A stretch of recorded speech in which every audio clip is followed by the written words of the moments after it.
রাসূলুল্লাহ সাল্লাল্লাহু আলাইহি সাল্লাম বলেন, যে ব্যক্তি এশা ও ফজরের সালাত জামাতের সাথে আদায় করলো, সে যেন সারা রাত ইবাদতে কাটালো। সহিহ মুসলিম।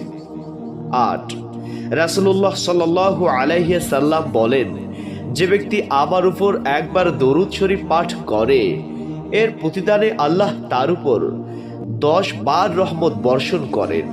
সহিহ মুসলিম। 9, রাসূলুল্লাহ সাল্লাল্লাহু আলাইহি সাল্লাম বলেন, যে ব্যক্তি আল্লাহর কিতাবের একটি অক্ষর পাঠ করে, তার প্রতিদান একটি সওয়াব পায়, আর প্রতিটি সওয়াবে 10 গুণ বাড়িয়ে দেওয়া হয়। সহিহ আল জামি।